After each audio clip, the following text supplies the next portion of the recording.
Bom dia, boa tarde, boa noite, meus leitores e minhas leitoras. Sejam bem-vindos e bem-vindas ao canal Hermenêutica. Por enquanto, esse é o nome que eu inventei para o canal. Vamos ver se ele vai se manter, porque eu sou uma pessoa bem transmutável, possamos dizer assim. Bom, o objetivo desse canal, principalmente, é a gente interpretar poemas, tá? Principalmente em língua portuguesa, porque eu creio que na tradução a gente perde muita coisa. E a gente tem grandiosíssimos autores e autoras em língua portuguesa, então, no primeiro momento eu não vejo por que a gente buscar isso em outras línguas, certo? E para começar essa atividade, né, para não ter muitas delongas aqui no vídeo, antes, claro, de pedir para você se inscrever no canal, curtir, comentar qual outro poema você quer ver sendo interpretado aqui. Então vamos direto para o poema em si, que é o mais importante. O mais importante é sempre o texto. Eu decidi fazer o primeiro vídeo sobre um poema que basicamente é o meu poema favorito de todos os tempos. Esse é um dos poucos poemas que eu sei declamar de cor, né? Assim, qualquer hora que alguém me pedir, eu posso declamar esse poema no meio da rua, tá? Eu faço isso de vez em quando. Então esse poema se chama Soneto de Fidelidade. E para começo de conversa, ele foi escrito por ninguém mais, ninguém menos do que Vinícius de Moraes. Vinícius de Moraes, que é, portanto, posso dizer assim também, o meu poeta primeiro, pelo menos. Não vou dizer meu poeta favorito, mas foi aquele que me aproximou da literatura, principalmente porque, quando eu era jovem, eu era bastante gado e eu gostava bastante de falar e de ouvir sobre o amor. Esse que é um tema poético básico, né, e primordial, digamos assim, no senso comum, sempre que a gente fala de poesia, as pessoas vão pensar em poemas de amor. E o Vinícius de Moraes, ele meio que confirma essa tradição, tá? Então, o Vinícius de Moraes, embora seja um poeta do século XX, né, dentro da sua poesia principalmente, ele faz parte de uma tradição, ele não quer negar essa tradição. Então ele é um cara que vai escrever sonetos, então ele é um cara que vai escrever de uma forma mais metrificada, é um cara que vai escrever formas fixas, que vai rimar, né? Tudo isso faz parte de uma tradição poética longeva, muito antiga. Beleza? Então ele é um poeta que faz parte dessa tradição, que não quer negar essa tradição, e dentro dessa tradição está o tema amoroso, com certeza por excelência, certo? É, Só que o Vinícius de Moraes, ele tem uma vida que, digamos assim, confirma essa veia amorosa da poesia dele. Então, ele é uma figura boêmia, uma figura vadia, uma figura que, digamos assim não, né? De fato, né? Ele se casou 8 vezes, Vinícius de Moraes. Então, ele é desse tipo de poeta cuja vida confirma a poesia, certo? Então ele falava de amor, muitas vezes, quando ele fala de amor, na verdade, eu acho que o Vinícius de Moraes ele fala principalmente sobre paixão, certo? Esse é o tema do Vinícius de Moraes por excelência na sua poesia, a paixão. Muito mais do que hoje que a gente entende por amor, né? Que é uma coisa mais perene, uma coisa mais suave, não. O Vinícius de Moraes está quase sempre falando sobre esse sentimento mais intenso, esse sentimento mais avassalador. E ele procurou em sua vida viver isso o tempo inteiro. Então, esse é um sentimento que normalmente não dura, né? Você conhece uma pessoa, você se apaixona por ela, você pode até vir a casar com ela, ficar com ela pro resto da vida. Mas aquele sentimento inicial, aquele sentimento que é a mola propulsora do relacionamento, você nunca mais vai sentir ele com aquela pessoa, certo? Aquela loucura de você ficar pensando na pessoa o dia inteiro, de você não conseguir fazer outra coisa, de você ser ultra romântico, escrever poemas de amor, comprar presente todo dia. Isso é uma coisa que dificilmente vai se manter. Eu não conheço ninguém que tenha conseguido ficar apaixonado de fato pelo resto da vida, certo? E o Vinícius de Moraes, ele ficou muito conhecido pela música também, né? Então ele é um cara que estava sempre mudando ali de formas, de jeitos de fazer música, poesia. Então ele faz essa migração da música, da poesia para a música, né?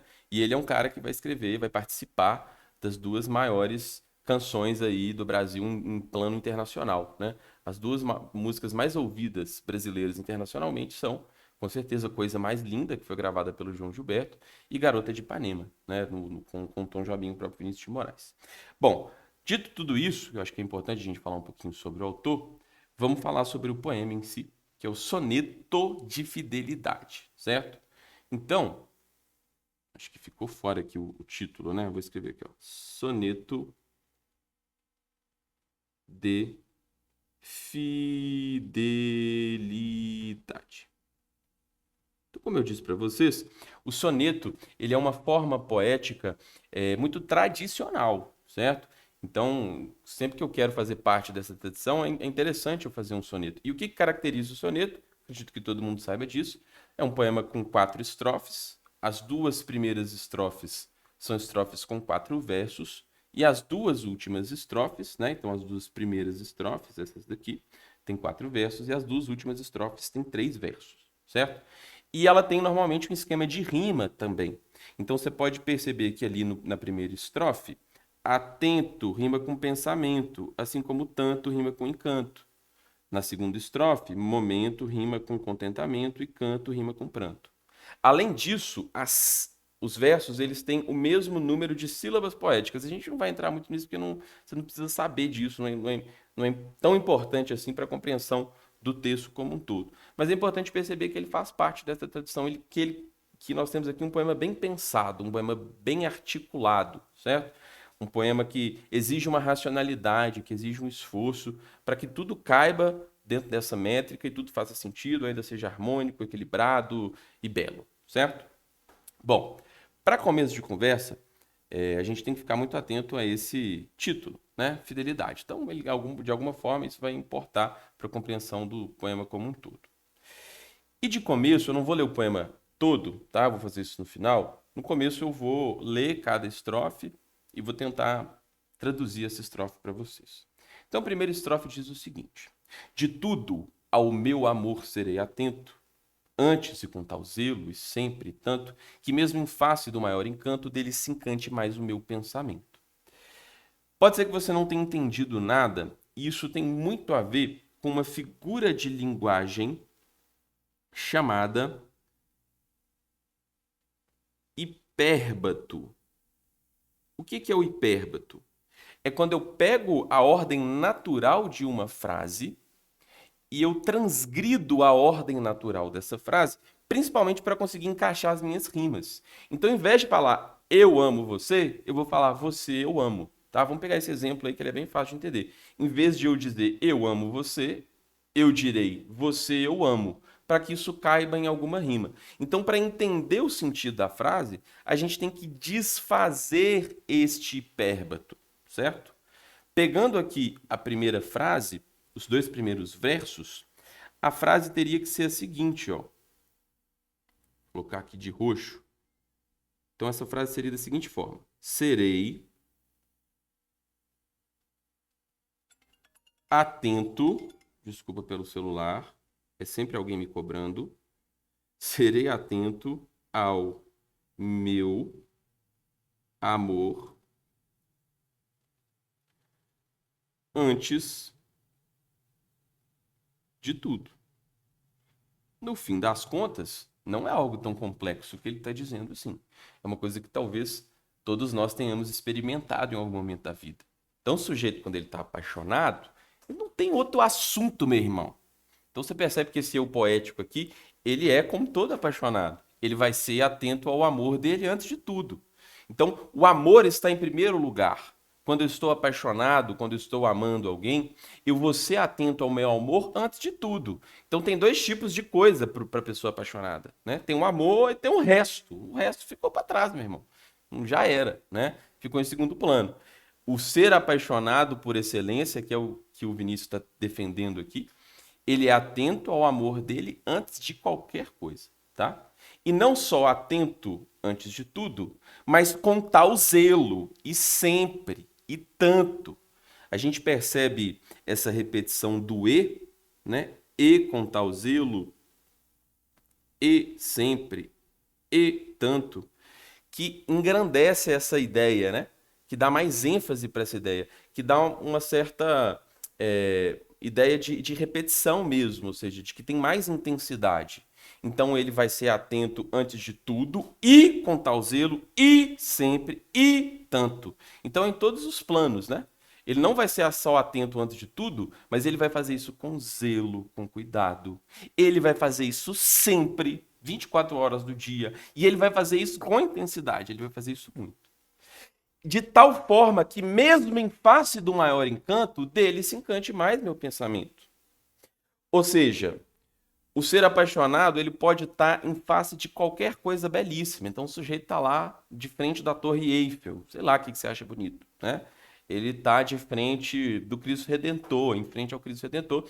E mesmo assim, o pensamento dele está encantado pela amada, ou pelo amado, né? Pela figura amada. Então, tudo faz parte da contribuição da ideia de que o ser apaixonado, ele só é apaixonado, ele não é mais nada, certo? O mundo perde, digamos assim, a beleza. A beleza ela está toda concentrada na figura amada. De maneira que, vamos para a segunda estrofe, esse eu lírico, né, essa voz poética, diz o seguinte: eu quero vivê-lo em cada vão momento. Então, meu amigo, o que eu estou fazendo aqui em casa, fazendo nada? Não, eu quero viver o meu amor o tempo inteiro. Sabe quando você está apaixonado e você se despede da pessoa, daqui a 10 minutos você está com saudade? É isso, eu quero viver esse amor em cada momento. E em louvor deste amor, ou seja, para louvar este amor, para elogiar esse amor, eu vou espalhar meu canto. Então, o canto do poeta, a arte do poeta, ela está centrada em louvar esse amor. Então, tudo que eu faço vem desse amor, é causado por esse amor. E rir meu riso e derramar meu pranto ao seu pesar, ao seu contentamento. Ou seja, sempre que eu rir, vai ser pelo amor. Sempre que eu derramar meu pranto, vai ser pelo amor. Quando ele me der pesar ou quando ele me der contentamento. Então, ou seja, eu estarei... os meus estados de espírito, digamos assim, eles serão guiados frente às reações da pessoa amada. Então, se a pessoa amada me traz contentamento, eu rio. Se a pessoa amada me traz pranto, eu choro, certo? É tudo pela pessoa amada. E aí, que coisa linda, né? Que coisa maravilhosa. Esse sentimento, ele é perfeito, né? Qual que é o problema, né? Não tem problema nenhum, assim, é um poema sem problemáticas, digamos assim. Até que você entra nas estrofes finais e a coisa vai mudar um pouco, tá? E assim, quando mais tarde me procure, quem sabe a morte, a angústia de quem vive, quem sabe a solidão, fim de quem ama, eu possa me dizer do amor que tive. Que não seja imortal, posto que é chama, mas que seja infinito enquanto dure. E a ênfase tem que ser essa, porque essa é a ênfase, digamos assim, do sentimento amoroso do Vinícius de Moraes. Então, o que ele está dizendo? Eu vou viver esse amor de tal maneira que mais tarde, né? E assim, quando mais tarde me procure, e aí são duas as coisas que podem procurar ele num momento posterior, certo? Depois desse sentimento amoroso. Ou ele pode morrer, ou ele pode ficar sozinho. Uma dessas duas coisas vai acontecer, percebe? Para todo mundo.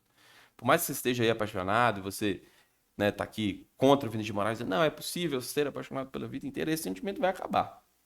Ou você vai ficar sozinho, ou você vai morrer, ou até outra pessoa vai morrer. Então vai ser finalizado, né? Vai ser encerrado esse sentimento, ou pela morte ou pela solidão. Uma das duas coisas vai acontecer. E aí, quando mais tarde me procure, quem sabe a morte, que é a angústia de quem vive, ou até quem sabe a solidão, que é o fim de quem ama, então quem ama vai ficar sozinho, porque a outra pessoa vai morrer, ou então você vai morrer. Então, nesse momento em que eu estiver sozinho, ou em que eu estiver até morto, eu possa, pelo menos, me dizer do amor que tive, que não seja imortal. E aqui que está a chave de ouro do poema, né? A gente, dentro dos sonetos, às vezes não, isso acontece com regularidade, ou seja, as últimas estrofes ali, ou os últimos versos do soneto, eles são a chave de ouro, ou seja, eles têm um grande encerramento, né? Então, que pelo menos esse poeta, em face desse caráter, digamos assim, finito do amor, que pelo menos ele possa dizer o seguinte, que não seja imortal, posto que é chama.